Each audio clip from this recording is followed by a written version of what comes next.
Bonjour à tous et bienvenue pour ce nouvel atelier du CX Summit Eloquent 2023. On est toujours sur la relation client de 2025 et dans cette relation client de 2025, on peut obligatoirement et on doit obligatoirement parler d'intelligence artificielle et aujourd'hui j'ai deux experts sur le plateau. En premier, Sarah, est-ce que tu peux te présenter ? Bonjour, alors je suis Sarah Martineau, je suis cofondatrice de IDETA et IDETA accompagne les entreprises dans leurs projets d'intelligence artificielle et d'automatisation depuis 2017. Merci. Alors bien entendu, IDETA est partenaire d'Eloquent sur la partie intelligence artificielle, c'est pour ça qu'on vous a invité aujourd'hui.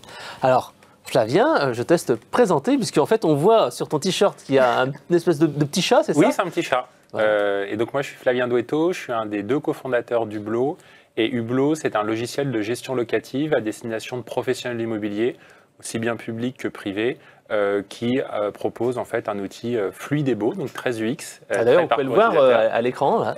Pour les accompagner dans la gestion locative, c'est-à-dire pour ceux qui ne connaissent pas totalement, c'est la contractualisation, mise en place du contrat de bail, automatisation de la facturation, suivi des paiements, etc.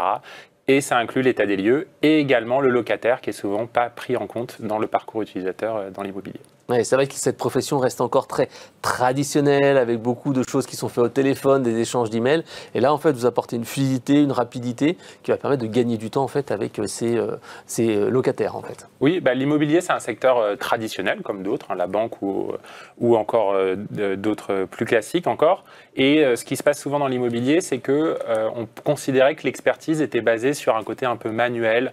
Je peux répéter des actions.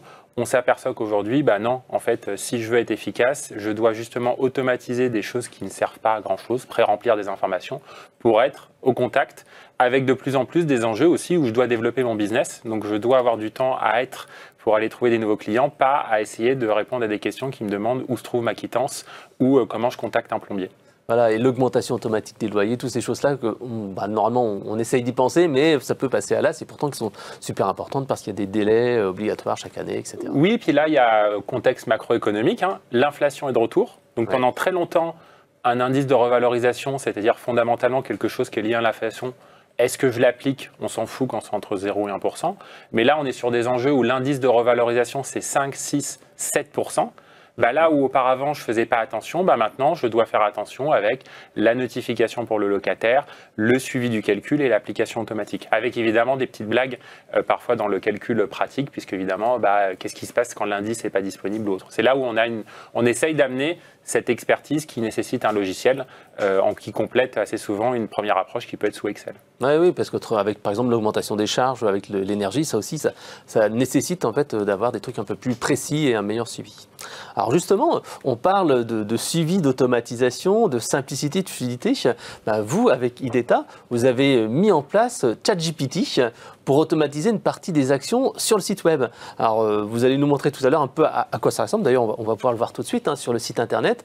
Quand on se connecte, on a cette petite fenêtre qui arrive et on dit je veux parler à un humain ou je veux parler à un robot. Alors, dites-nous un petit peu pourquoi, qu'est-ce qui fait ce robot et quelles sont ses performances, parce qu'on verra juste après des chiffres qui sont assez impressionnants en termes de prise de rendez-vous.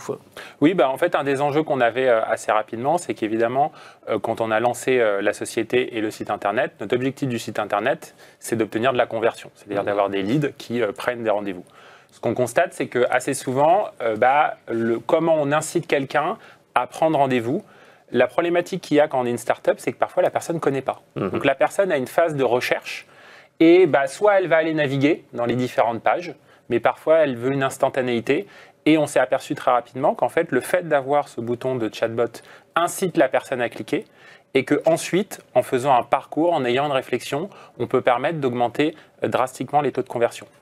En sachant que nous, ce qu'on a constaté, c'est qu'en plus, il y a beaucoup de gens le week-end qui se connectent. Parce que c'est des particuliers. C'est des gens qui ont peut-être un travail, qui font de la gestion locative. On en a beaucoup. On a eu beaucoup, par exemple, de personnes en Martinique, Guyane, donc même francophones, mais avec un décalage horaire important.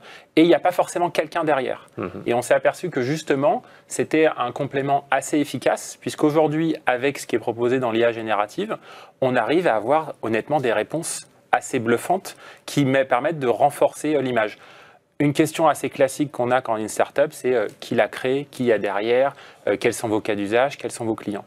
Et en fait, en ayant une base de connaissances qui s'implémente très rapidement, on peut proposer des choses qui permettent d'avoir une augmentation assez significative, notamment des rendez-vous, qui est un élément clé dans le cadre d'une startup. C'est vrai qu'on va voir là quelques chiffres qui vont s'afficher à l'écran, mais dites-nous quelle est la différence entre un chat normal et un chat humain d'ailleurs et un chat GPT, parce qu'on pourrait se dire mais bon chatbot classique et chat GPT, qu'est-ce que ça change?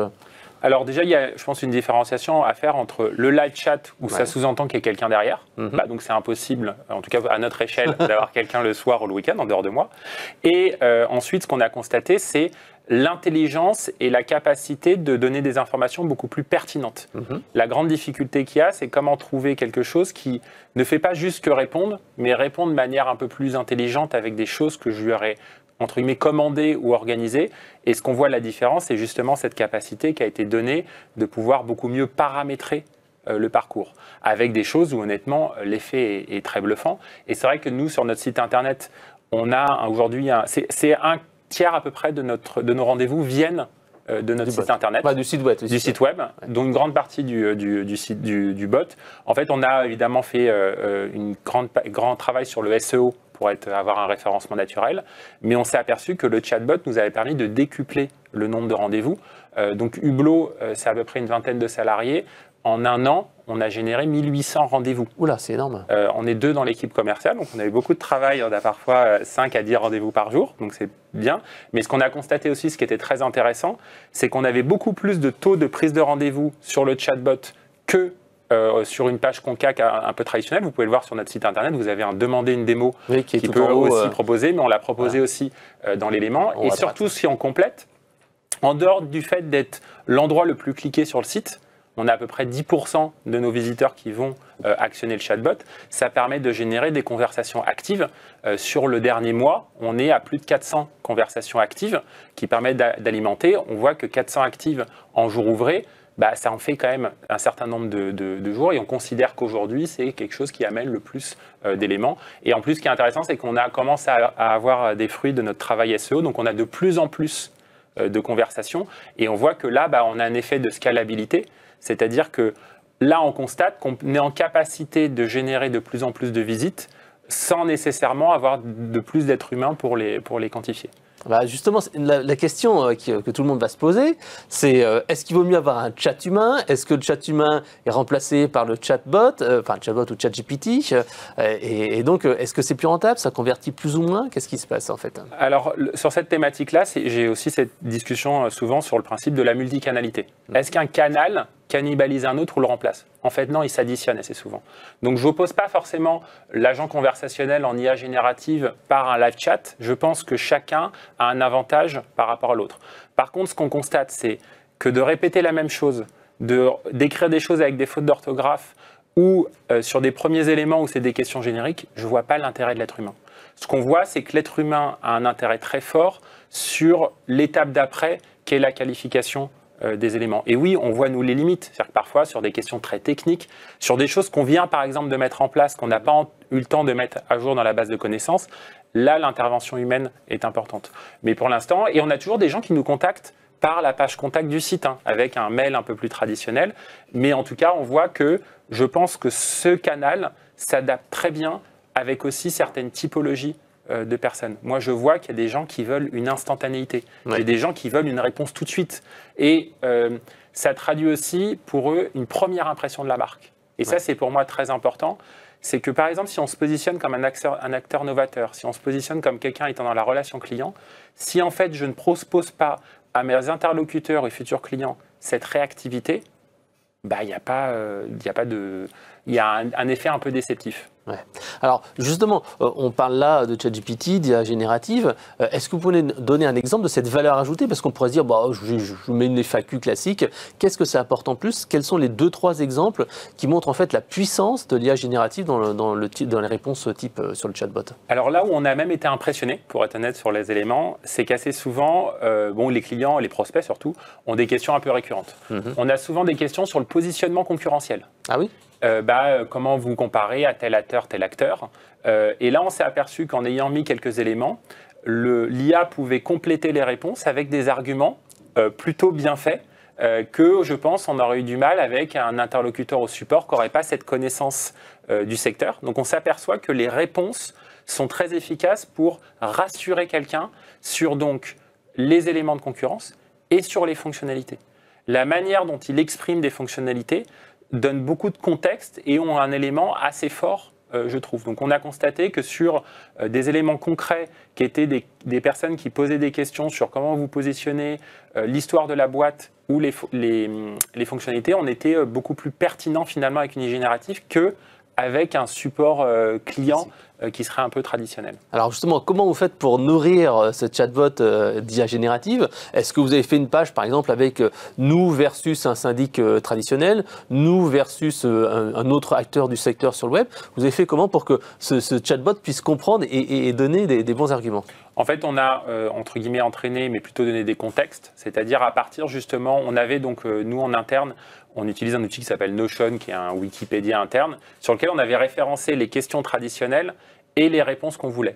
Et ce qu'on a, entre guillemets, simplement fait, c'est qu'on a converti cet élément-là pour le donner à ingérer, entre guillemets, à l'IA pour que lui, ensuite, puisse reconstituer, en lui donnant des cas d'usage. Si la personne est dans telle situation, donne-lui plutôt cette typologie de réponse. Mais ce qui est très intéressant, c'est qu'à partir de ces éléments-là, il arrive vraiment à développer quelque chose d'assez différent, qui donne une certaine patte. Et justement, ça fait partie d'un des éléments. On voit qu'il y a forcément des limites ou, entre guillemets, des éléments à compléter pour s'assurer que la chose est toujours correctement cadrée. Ouais.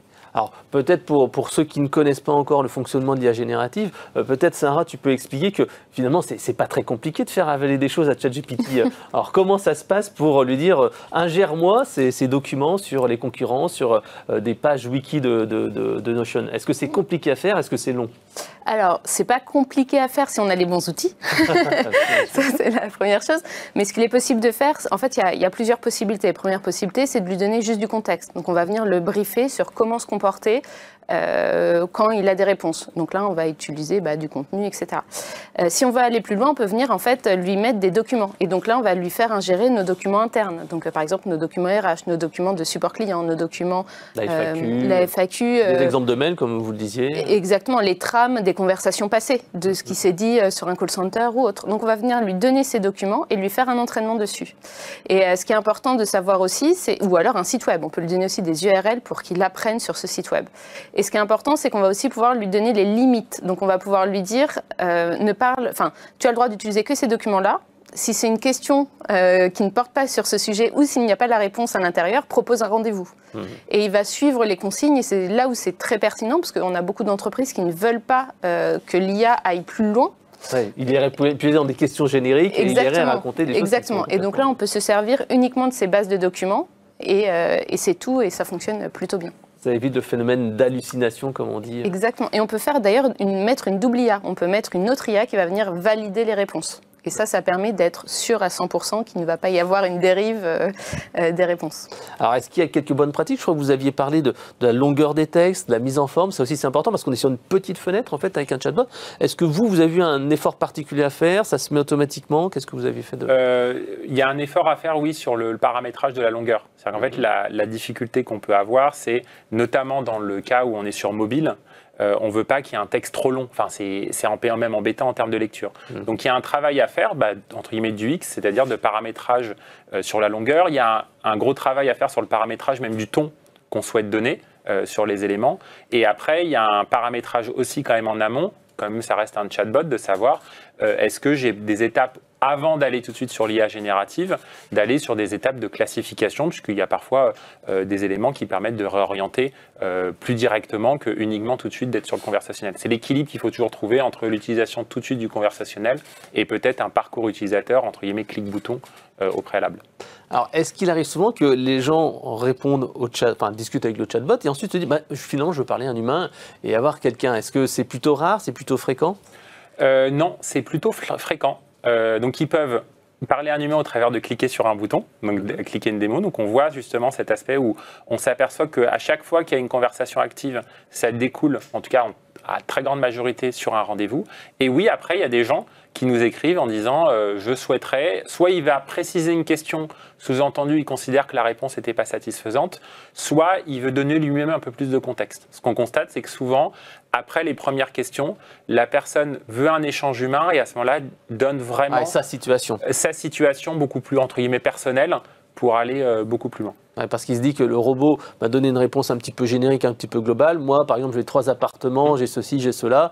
Est-ce que je veux être sûr que ce soit la bonne réponse, quoi? Exactement, et il donne des éléments de parfois il va compléter en disant comment il nous a connus, j'ai vu une vidéo sur YouTube, et donc il va donner ces éléments-là qu'il ne ferait pas, je pense, naturellement dans un échange conversationnel. Ouais, donc les deux, en fait, sont complémentaires. On ne va pas, comme vous le disiez précédemment, on ne va pas remplacer l'humain, mais on va plutôt le compléter et simplifier un petit peu son travail, c'est ça? Oui, tout à fait, et je pense que c'est assez clair pour les gens. Je n'ai pas eu encore de retour qui m'avait dit qu'il avait l'impression d'aller parler à un humain ou autre. Je pense qu'ils comprennent maintenant le fait, je suis à 3h du matin sur un site, je réponds à une question, c'est normal qu'il y ait un robot, entre guillemets, et c'est très intéressant d'avoir une capacité d'être un peu en champ libre dans ma discussion plutôt que d'être totalement embrigadé dans un parcours qui ne répond pas forcément à mon besoin.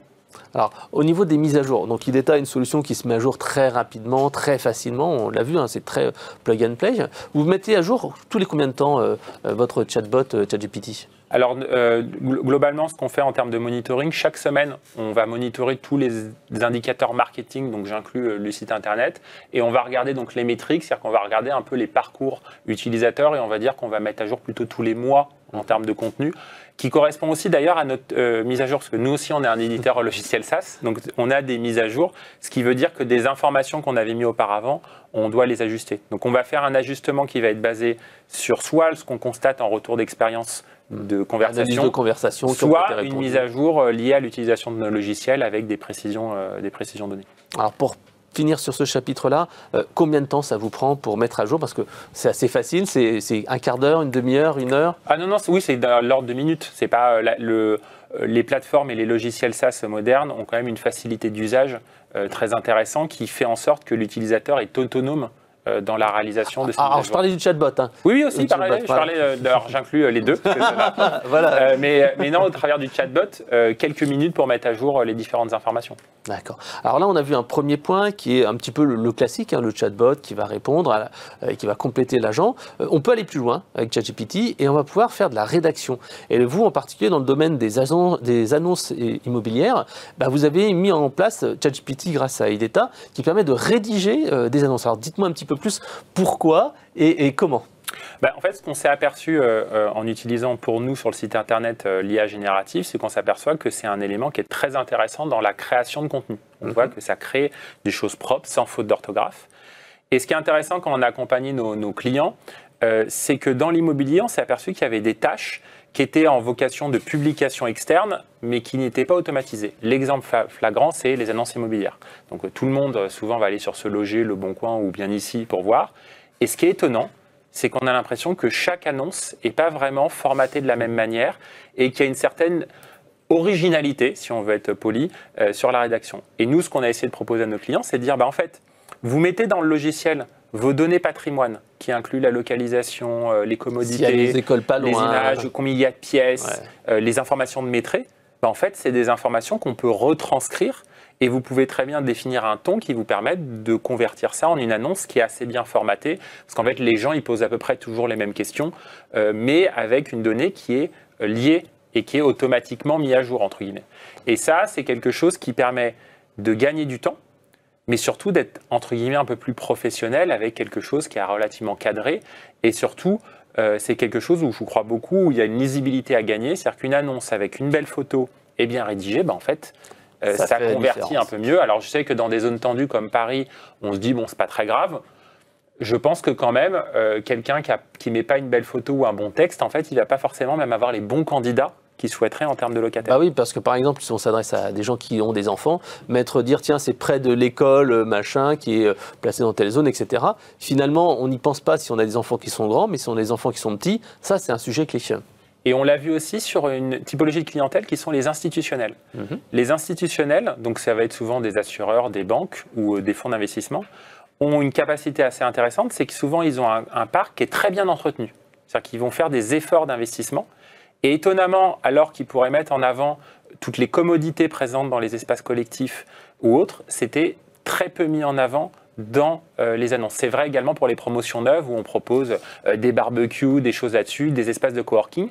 Et quand on lit l'annonce de la location, on n'a pas forcément ces informations-là qui sont données. Et donc c'est intéressant parce qu'on trouvait que ça permettait d'aller vraiment avancer sur des notions de marketing qui étaient peu présentes aujourd'hui dans les annonces. Alors là, on partait quand même du principe qu'il y avait des champs à remplir. Ces éléments-là, est-ce que c'est l'entreprise qui la met dans les champs ou c'est des choses que vous allez chercher? Parce que c'est peut-être l'étape d'après, aller chercher des informations pour remplir. Alors pour l'instant, on se base uniquement sur les informations données. Elles sont déjà assez riches parce qu'en réalité, aujourd'hui, quand on veut faire un contrat de bail ou mettre en location quelque chose, il faut le DPE, il faut une description, il faut une adresse, etc.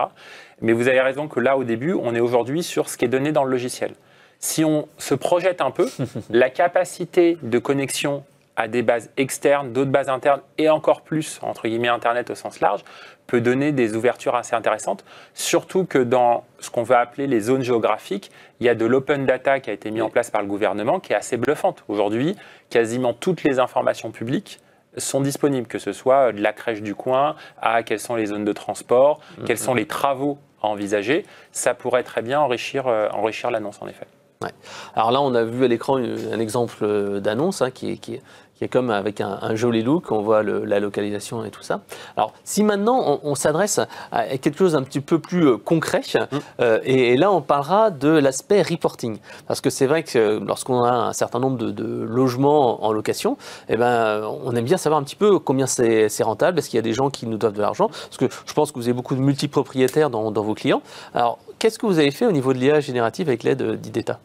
Là, on a pris cette fois-ci vraiment la casquette éditeur de logiciel. Et ce qu'on constate quand aujourd'hui on met à disposition un logiciel à un client, c'est qu'il veut voir l'usage. Oui.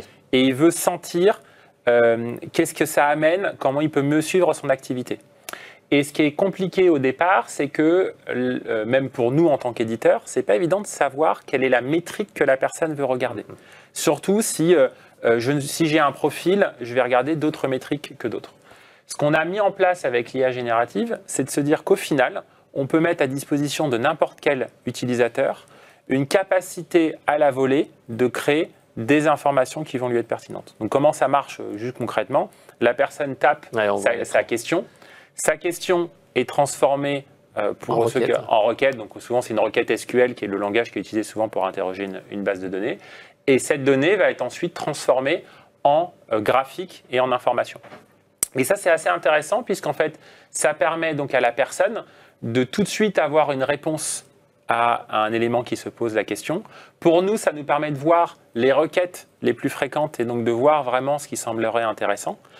Par contre, il y a quand même une limite à avoir en tête, c'est que c'est possible que si la donnée est propre, c'est toujours le même sujet sur pas mal de choses, notamment sur l'IA conversationnelle, c'est qu'à la fin, ça ne va pas faire des miracles. En clair, si vos données de base ne sont pas remplies ou mal remplies, ça ne va pas amener grand-chose en éléments. Et ensuite, va se poser la question de attention à l'extension dans une grande organisation sur le fait que n'importe qui peut aller chercher des infos et peut donner l'info. Donc, il y a un travail à faire quand même en réflexion, en complément, de se dire quelle est ma donnée, entre guillemets, d'or, c'est-à-dire qu'est-ce qui est un référentiel. Par contre, on s'aperçoit qu'en termes d'engagement, de rapidité, c'est des choses qui sont aujourd'hui très demandées par un utilisateur, en particulier sur la jeune génération. Aujourd'hui, quand il y a un apprenti, un stagiaire ou juste quelqu'un qui sort d'école arrive et prend en main un outil, il est beaucoup plus intéressé par une approche conversationnelle que par les trucs ou un peu anciens, avec des filtres à la MS-DOS ou autres, qui sont performants, mais qui ne sont pas intuitifs et pas forcément agréables. Et aujourd'hui, je pense qu'on est de plus en plus dans une situation où les gens veulent de l'instantanéité. Ouais, ils veulent aussi de faire leur place, parce que s'il faut faire un filtre, il faut faire le filtre soi-même, tandis que c'est vrai que si on peut poser la question et que c'est l'ordinateur qui le fait, c'est peut-être aussi plus simple. Oui, et je pense que c'est là aussi une approche qui est intéressante en tant qu'éditeur de logiciels, si je pousse maintenant le raisonnement un peu plus loin, pas que dans l'immobilier, c'est de dire finalement, on montre aussi que ce n'est pas une boîte noire, que les données sont disponibles, les données sont requêtables, les données sont visibles. Et ça, c'est quelque chose où je pense que de plus en plus, les utilisateurs sont sensibles sur le fait je peux voir qu'est-ce que je fais avec, comment je peux l'interroger de manière... Et sans intervention d'équipe technique, vraiment de manière fluide et autonome. D'accord. Bah, merci pour ce retour d'expérience. Alors Sarah, donc d'Ideta, notre partenaire technologique pour la partie ChatGPT, entre autres. Alors est-ce que tu pourrais nous parler un petit peu de tout ce qui est notion de ChatGPT, puisqu'en fait, une notion surtout de sécurité. Et est-ce que ces IA génératives vont remplacer les IA un petit peu classiques? On a vu, on entraînait, on posait des questions-réponses. Alors déjà sur la sécurité, qui est un sujet assez important de nos jours avec le RGPD et aussi ces craintes qui sont quand même fondées sur l'usage de nos données. Alors ce qu'il faut savoir, c'est que déjà il faut différencier l'usage par API. Donc ChatGPT, on peut l'utiliser par API pour faire des choses techniques. Il garantit, OpenAI garantit le respect du RGPD. De l'usage qu'on peut faire avec son ordinateur sur l'interface ChatGPT, où là, pour le coup, au début, toutes les conversations étaient utilisées. Ils viennent de mettre en place, quelques mois, ils ont mis en place le mode incognito, ce qui fait que ça commence à être un peu plus RGPD. Et en même temps, ils ont mis en place un formulaire de désinscription, ce qui a fait d'ailleurs que ChatGPT était avant interdit en Italie. Et l'État est revenu en arrière en disant c'est bon, il y a le mode incognito et il y a ce respect du formulaire. Donc, il y a toujours une ambiguïté, en tout cas, sur l'usage de ChatGPT directement sur l'interface. Ça, même si il y a de plus en plus de choses qui font que c'est RGPD compliant potentiellement. Mais si on veut aller plus loin dans la sécurité, on peut utiliser par exemple Azure, donc Microsoft Azure OpenAI, donc les modèles d'OpenAI mais sur Azure, et on va rester dans son cloud privé chez soi. Les conversations vont être sur notre cloud personnel et donc forcément il y a une très grande sécurité. Si je donne des informations, si je donne des données, une FAQ, des données personnelles, ça ne va pas être partagé, ça va être gardé juste pour moi et personne n'aura accès en requêtant. Mais qui sont les clients d'Ideta? Ils ne sauront pas. Mais donc ça permet vraiment d'avoir, quand on est une entreprise, de sécuriser et ça c'est très important. Est-ce que les IA classiques sont mortes? Je pense pas du tout. Quand on parle d'IA classique, dans du conversationnel, on parle de détection d'intention. Et quand je détecte cette intention, je vais donner une réponse précise. Ça peut être utile quand on va être sur justement quand on veut garantir la réponse exacte. Donc par exemple, je sais pas, quelqu'un est en dépression, il dit à l'IA qu'il est en dépression. J'ai envie de garantir la réponse parce que ça doit rentrer dans dans ce qui a été défini par la partie RH.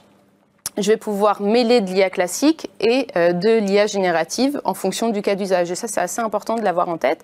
C'est aussi moins cher. L'IA classique est moins chère. Elle est potentiellement plus rapide sur certains axes. Moins cher, qu'est-ce que ça veut dire? Moins cher. Par exemple, si on prend ChatGPT et qu'on prend une conversation à peu près de 5 messages, en moyenne, ça va nous coûter 0,5 centimes par conversation. GPT-4, qui est le modèle quand même beaucoup plus performant, ça va coûter 15 centimes par conversation. Donc ça commence déjà à avoir un petit poids.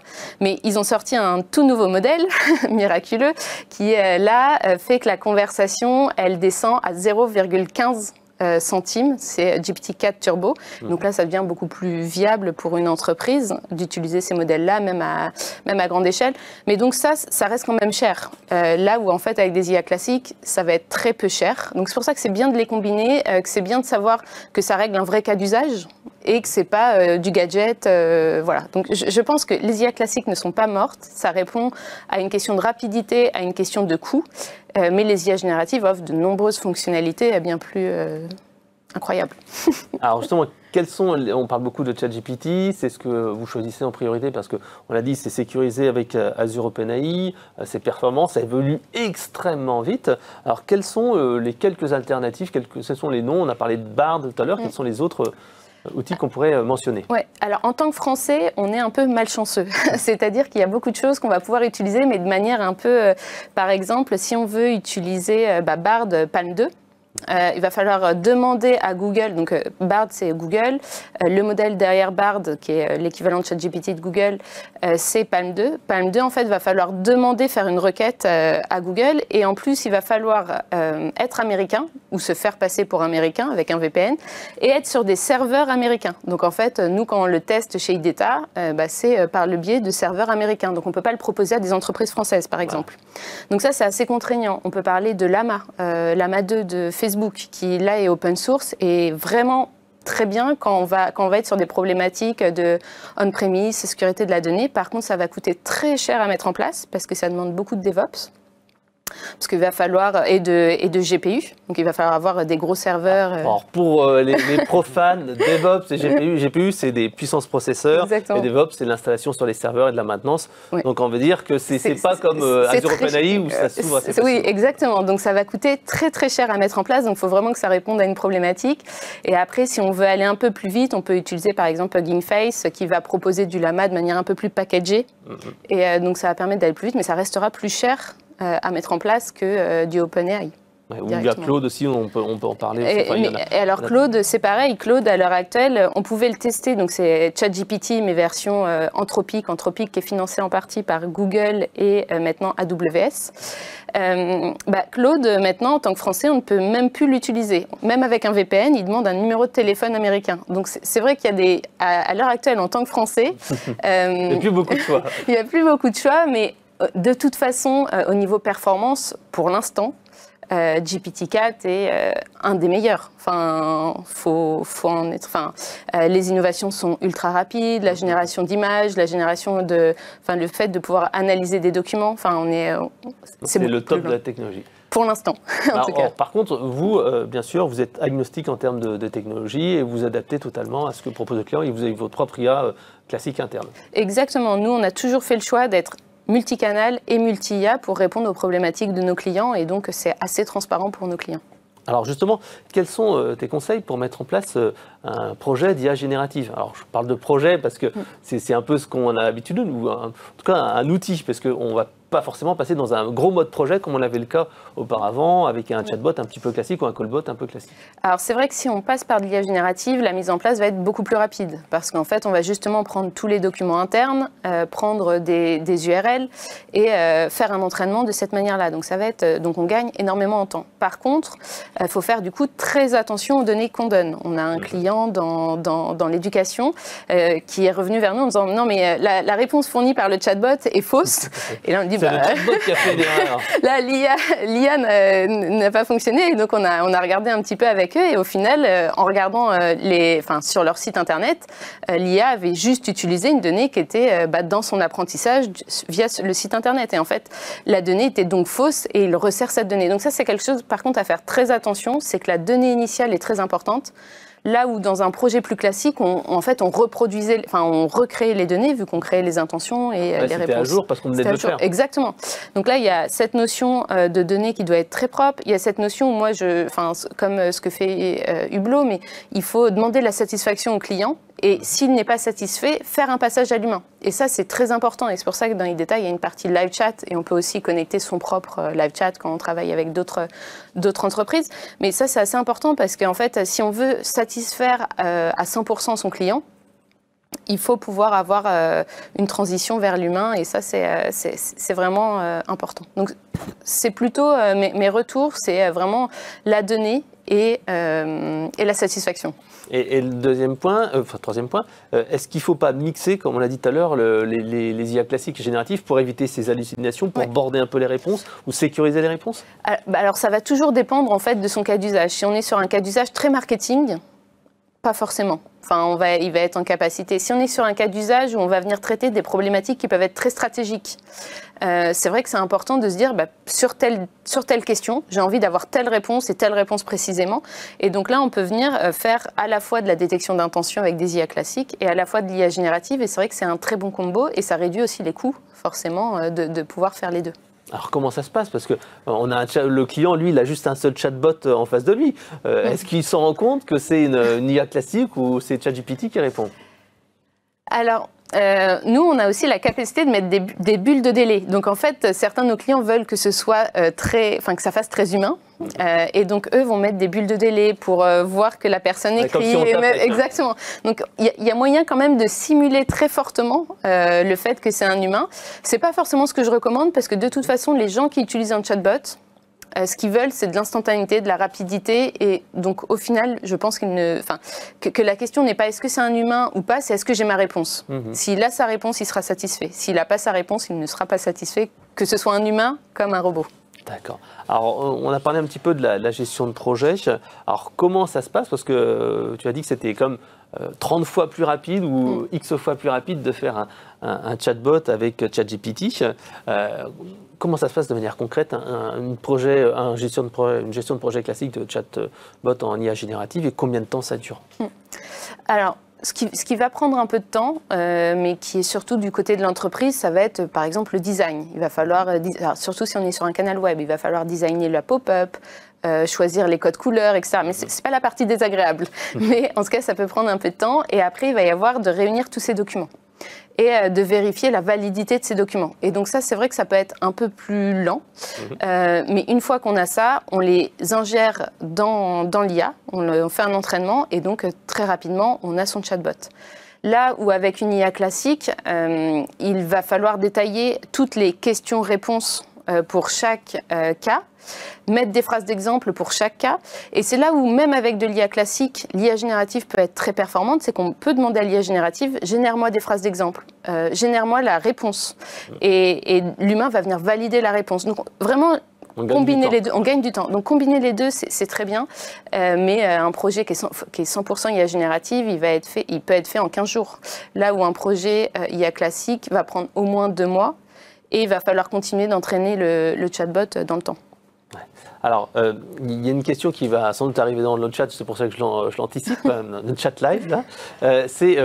Comment on fait si ChatGPT se trompe? On lui donne des documents et finalement, entre 2 documents sur la facturation, il y en a 2 qui peuvent être relativement proches et il va peut-être alterner de l'un à l'autre. Comment on fait pour corriger et se dire « Ah non, mais comme c'est lui qui devine à partir des documents, comment on fait? Dire mais non, mais c'est pas ça qu'il faut répondre, c'est l'autre FAQ ou c'est l'autre page web ou c'est l'autre document. Alors, on a le cas, par exemple, pour un client qui est dans le retail et qui a énormément de fiches produits. Et donc, il voulait que si la personne dit j'ai un four gna gna gna de telle référence, savoir si il est électrique ou pas électrique, ou etc.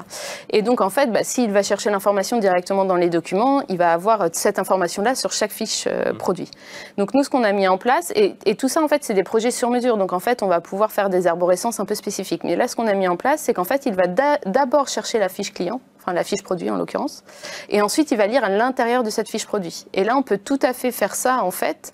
Et on peut aussi faire un enchaînement d'IA, c'est-à-dire qu'on peut faire une première IA qui va avoir pour rôle de faire telle chose, donc par exemple, demander un email, et elle va persister jusqu'à obtenir son email, et ensuite passer à l'étape d'après qui est je vais chercher la fiche client, et ensuite passer à l'étape d'après, maintenant dans cette fiche client, tu dois faire telle chose. Et ça, on peut tout à fait orchestrer un ensemble d'IA qui vont en fait venir dialoguer ensemble. Et de la même manière, quand on est sur des questions beaucoup plus stratégiques, problématiques, on peut avoir une dernière IA qui va vérifier que la réponse est bien conforme à certaines contraintes que l'entreprise pourrait mettre, et si elle n'est pas conforme, elle ne l'est pas envoyée, on dit votre requête sera donnée à un humain ou autre. Ouais. Alors au final, donc, on a dit une quinzaine de jours, est-ce qu'il y a toujours comme cette phase d'entraînement derrière? Est-ce que c'est toujours vraiment 15 jours, ça y est, c'est clé en main? Alors je pense que ça peut même être moins. non, mais je pense que c'est plutôt... c'est comme tout, ça reste, alors je vais dire vivant, c'est un peu de la provocation, mais dans le sens où il va falloir quand même continuer de l'entraîner. Donc quand il y a une passation à l'humain, que l'humain reprend la conversation et répond, c'est important du coup de se servir de cette réponse pour la remettre dans l'IA. Et c'est en ça que sur les premiers mois, et après peut-être tous les trimestres, il est important de suivre le chatbot pour pouvoir en fait entraîner l'IA au fur et à mesure du temps et être particulièrement vigilant à des nouveautés internes. Et c'est là où aussi ça demande quand même un petit peu de temps côté entreprise. Ouais, c'est ce que je disais. Exactement, parce qu'il peut y avoir des choses nouvelles. Alors une fonctionnalité, elle ne la connaît pas immédiatement, ce n'est pas grave, mais je ne sais pas, une entreprise qui se fait racheter et que l'IA n'est pas au courant, et ça crée en fait quelque chose d'un peu compliqué. Donc ça, c'est une chose assez importante à faire attention. Ok, alors le dernier point qu'on va nous poser, et c'est pour ça que je l'anticipe encore une nouvelle fois, c'est ok, on a vu qu'on lui donne des modèles d'email, on lui donne des FAQ Internet, on va lui donner des informations, mais quid des données de mon CRM ou des données de mon ERP? Alors est-ce que ChatGPT peut aller rechercher des informations, ou alors c'est le chat IA classique qui va jouer ce rôle? Oui, alors en fait les deux sont possibles, mais en tout cas ce ne sera pas l'IA directement, ce sera de l'automatisation, voilà, exactement, qui va aller chercher, donc via API on va aller chercher l'information l'information. Par contre, ça peut être l'IA qui déclenche cette automatisation. Et donc, dans ChatGPT, il y a ce qui s'appelle des call functions. Et la call function va dire, OK, j'ai détecté que la personne voulait telle chose. Un solde bancaire. Un solde bancaire. Hop, je me connecte. Enfin, je vais à la bulle solde bancaire. Et la bulle solde bancaire va faire appel à l'API, va être connecté à la banque et va pouvoir avoir le retour. Donc en fait, c'est plutôt une orchestration, mais l'IA en elle-même n'est pas capable d'aller chercher toute seule, et d'ailleurs, tant mieux, en tout cas pour l'instant. Mais donc oui, non, ça va être plutôt de l'orchestration de bulles et d'actions qui vont être faites en parallèle. Alors, pour ceux qui nous suivent à distance, les bulles, en fait, c'est bien sûr l'interface de IDETA qui permet d'aller configurer le design conversationnel. Exactement. Il n'y a pas de bulle Internet. Merci à vous deux. Je pense que Chantal va nous dire qu'il y a pas mal de questions qui vont arriver. Ce que je vous propose, c'est qu'on va commencer peut-être par la petite question pour le concours et ensuite on va passer à la séance questions-réponses. Alors, comment on fait pour gagner le magnifique livre de la marque, le management de l'insatisfaction ? Eh bien, on pose ses doigts sur le clavier et on répond à cette question. Citez-nous au moins 2 noms d'IA générative qui ont été cités lors de cet atelier. 3 quand même. Au moins, on verra. 3, ce sera.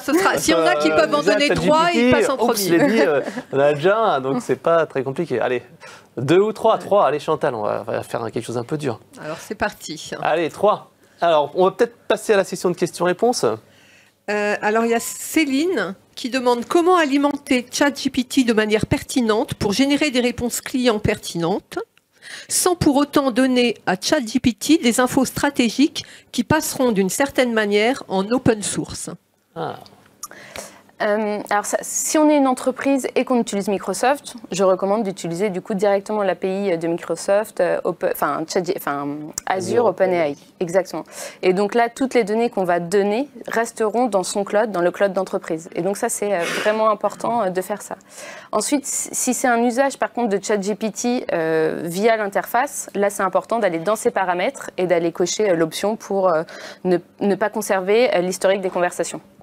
Alors, petite précision, donc, comme nous on travaille avec IDETA, il faut se dire que là, quand on parle d'interface ChatGPT, c'est l'interface grand public.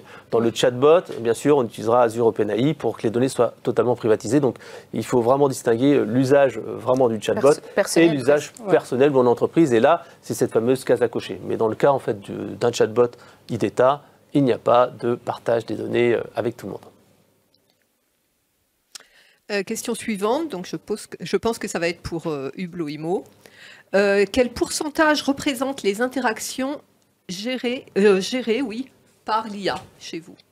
Alors si je reprends un peu les grandes métriques, aujourd'hui on a 10% des utilisateurs, donc des visiteurs du site qui vont cliquer sur le chatbot, et aujourd'hui on a à peu près la moitié qui vont faire l'objet d'une conversation relativement active. Donc on devrait dire qu'on est sur un taux de conversion à peu près de 5% de l'ensemble des visiteurs, mais qui est assez important en termes de volume. Je vous dis, sur le dernier mois, on est à plus de 400 conversations IA actives avec un interlocuteur. Okay. Une question qui découle un petit peu. Mesurez-vous le taux de satisfaction de vos clients après une interaction avec l'IA? Y a-t-il une différence par rapport à une interaction avec un agent? Alors oui, c'est un des points, ce que mentionnait aussi Sarah, ça c'est important, et c'est vrai d'ailleurs pour à peu près tout. Je pense que mesurer la satisfaction client après une interaction, c'est hyper important. Et on a constaté en effet que la perception était légèrement supérieure. Donc on a des petits effets de smiley, donc je ne pourrais pas vous donner un chiffre, mais je pourrais dire que le sourire était un peu plus grand de la satisfaction. Et je pense que ce qui est clé, c'est que ça répond à un besoin d'instantanéité, de prise en compte d'une situation un peu plus personnelle en termes de réponse. Et c'est, je pense que ça qui est vraiment demandeur, c'est le fait d'avoir une réponse très rapide. En tout cas, si je reformule, c'est assez clair que les gens qui interagissent avec l'IA sont plutôt satisfaits, comme ce qu'ils pourraient avoir avec un contact humain. D'accord, donc le taux de satisfaction qui est quand même relativement proche, qui change pas mal, parce que ce matin on a vu élu service client de l'année qui nous disait que la satisfaction moyenne c'était de 81% et les chatbots classiques, IA classiques, étaient à 54%, donc quasiment 2 fois moins. Donc on voit que l'IA générative permet drastiquement d'augmenter ce niveau de satisfaction. Ok, une petite question je pense pour IDETA. Pierre, vous arrive-t-il de déconseiller la mise en place de l'IA générative? Si oui, dans quel contexte? Alors, ça nous est arrivé, enfin ça nous arrive, principalement dans des contextes pour des entreprises plutôt dans la sécurité nationale. Donc on va potentiellement, alors après on pourrait faire de l'open source, mais c'est des coûts très élevés, donc aussi il y a une question de budget. Si on ne peut pas utiliser des modèles open source, on recommande de faire de l'IA classique et de bien entraîner son chatbot. Et donc ça, c'est très pertinent. Après, il y a aussi des chatbots sans IA. Et ça, il ne faut pas oublier que ça peut répondre aussi à un besoin qui est quelqu'un arrive sur mon site, je veux juste prendre sa question, avoir son nom, son prénom, sa question, son email. Et ensuite, je m'en sers en interne. Il n'y a pas besoin d'IA si on a juste envie de traiter la demande a posteriori. Donc, c'est vraiment du sur-mesure. L'IA générative n'est pas la réponse à tout. Néanmoins, elle facilite quand même beaucoup les choses. Et quand on parle de personnalisation, ça va vraiment venir générer, englober la réponse en s'adaptant à l'utilisateur. Donc, c'est vraiment très performant pour ça. Autre question. Quelle réaction des équipes lors de la mise en place d'une IA générative et quel accompagnement au changement? Je sais pas. Est-ce qu'on va piquer mon job, c'est ça? Alors, étonnamment, moi j'ai constaté un écart, on va dire, qui peut être un peu générationnel, sans trop critiquer. C'est qu'en fait, chez la population plutôt jeune de l'équipe, c'était plutôt l'excitation, en disant « Oh, ça a l'air intéressant ». Et donc, il y avait une volonté d'aller même plus loin, de tout bien comprendre. En fait, ils trouvaient ça un peu ludique, de se dire, en fait, je peux paramétrer beaucoup de choses, je peux aller un peu plus loin. Il y a aussi une découverte de la puissance du paramétrage. Au début, on se dit, en fait, je peux aller encore plus loin dans l'utilisation en paramétrant. Et à l'inverse, c'est vrai qu'il y a un enjeu de conduite du changement. Alors, pour être honnête, au sein du Blo, pas tant que ça, mais on peut le voir chez des interlocuteurs que je connais dans le secteur de l'immobilier, où oui, il y a systématiquement la même approche. C'est-à-dire qu'au début, on se pose la question si mon job est à risque et qu'on ne perçoit pas forcément au début le gain de temps que je vais avoir pour faire éventuellement des choses, entre guillemets, plus intéressantes dans l'élément. Mais ce que je constate, c'est que je pense que sur de la jeune génération, au contraire, c'est un élément de motivation. C'est-à-dire qu'une entreprise qui met en place de l'IA générative, elle est perçue comme innovante et elle voit un côté où on utilise quelque chose qui est moderne en termes d'outils. Et c'est aussi important de le répéter, c'est un outil. Ce n'est pas quelque chose qui va remplacer l'humain, ce n'est pas quelque chose qui est miraculeux. Par contre, c'est un outil moderne qui est logique aujourd'hui d'utiliser dans le service client. D'accord. Alors Chantal, encore une petite question, parce que le sujet de l'IA, c'est... Une petite dernière, alors, ça a été un petit peu évoqué tout à l'heure, mais je la pose quand même. La chute du niveau d'orthographe est-il un bénéfice que vous mettez en avant pour pouvoir déployer l'IA générative auprès de vos clients? Évidemment. Alors, il n'y a pas que il y a les fautes d'orthographe, mais il y a aussi toutes les personnes qui, en fait, où la relation client est sous-traitée dans d'autres pays. Et donc, forcément, ils n'ont pas le même niveau de français, c'est évident. Et donc là, c'est forcément en plus de faire appel à l'IA générative. Ce qu'il faut rappeler, c'est qu'en fait, on peut être sur de l'IA générative qui soit instantanée, donc la réponse va être donnée par l'IA, mais on peut aussi être sur de la génération de brouillons. Et donc ça va permettre de générer un brouillon et l'humain va rester toujours présent pour venir valider la réponse, l'adapter potentiellement et l'envoyer. Et donc ça réduit de manière drastique les fautes d'orthographe, les fautes de français, les tournures qui peuvent être pas forcément très françaises. Et donc ça, c'est assez important. Et le point aussi de l'IA générative, c'est que par exemple, si on prend GPT-4, c'est multilingue et ça traite plus de 200 langues. Donc, c'est vrai qu'on n'est pas forcément à l'aise dans toutes les langues. Et donc, en fait, dans des langues qui ne seraient pas la nôtre, qu'on maîtrise un petit peu, etc., ça va permettre de fournir une réponse qu'on va être en capacité de valider, mais qu'on aurait sans doute mal écrit, vu que ce n'était pas notre langue maternelle. Et donc, ça, c'est vraiment un très bon relais pour aider et soutenir dans la pratique de la langue. D'accord. Alors, moi, je vais terminer par une dernière question qui va être, en fait, quelles sont pour vous, en fait, les évolutions? Parce qu'on voit que l'IA générative va extrêmement vite. On a vu donc le texte, on voit les images, maintenant la vidéo aussi qui arrive. Quelles sont pour vous les évolutions à anticiper et quelles vont être les prochaines applications de ChatGPT au-delà du chat? On aurait pu également aussi parler de Callbot, on n'a pas parlé aujourd'hui, mais quelles sont pour vous les tendances à anticiper et qu'est-ce qu'il faut? Pourquoi une entreprise se dirait « Waouh, il faut que je me lance maintenant sur les IA génératives » ? Ouais. Alors, je pense que dans les innovations à venir, il va quand même y avoir l'aspect de la rapidité, parce que là, on a encore, plus le modèle est conséquent, plus ça va prendre un peu de temps. Donc, on joue un petit peu sur les 3 petits points d'attente, sur le texte qui arrive au fur et à mesure. Mais donc ça va être quand même... Ça paraît pas une innovation incroyable, mais d'un point de vue technique, c'est incroyable de pouvoir réduire ce délai sans cesse. Dans les innovations, il va y avoir aussi de la lecture d'images. C'est-à-dire que là, à l'heure actuelle, ils sont en capacité de générer des images. Mais on va voir que quand on cherche à exprimer exactement ce qu'on souhaite avoir, c'est pas tout à fait ça. On va pas avoir exactement ce qu'on souhaite avoir. Donc là, génération d'images, il va y avoir du progrès à venir. Je prendrai mon téléphone et je prends cette petite zapette. Je me dis, mais j'ai un problème ou avec cet outil-là, comment le faire pour le réparer? Alors ça, c'est tout à fait possible en allant plus aller chercher, mais on peut déjà le faire. On peut déjà faire en fait en utilisant du Google Images, aller chercher et ensuite aller lire la fiche. Donc en fait, ça va plutôt être la combinaison. Mais je pense que par exemple, avec les délais, on peut très bien imaginer des visios avec des personnes qui ne soient pas de sa nationalité et qui soient très fluides, parce que moi je vais parler en français, mon interlocuteur va entendre en espagnol et une autre personne en italien va l'entendre exactement moi parler, parce que je sais pas si vous avez vu les dernières IA génératives sur de la génération visuelle et de contenu.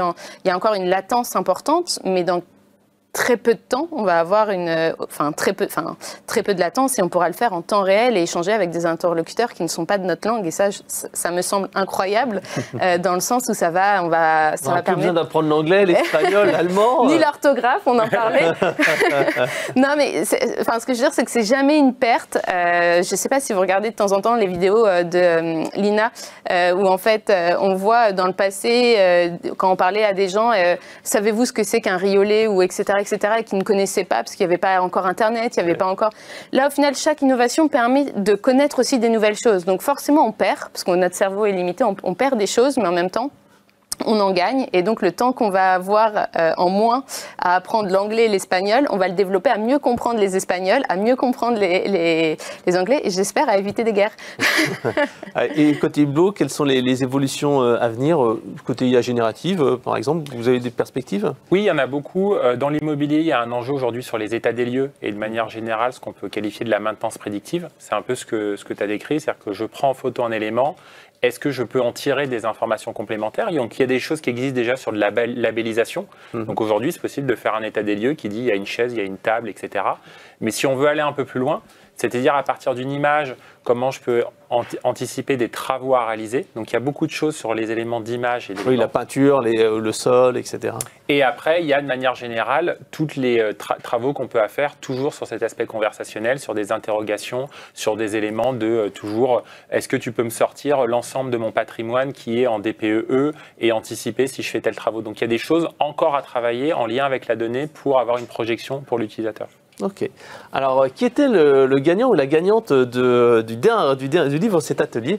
Alors, c'est une gagnante qui nous a bien donné 3 noms d'IA générative et elle s'appelle Alizé Loyo. J'espère que je prononce bien le nom de famille. Voilà. Bravo Alizé. Et vous recevrez le livre très prochainement.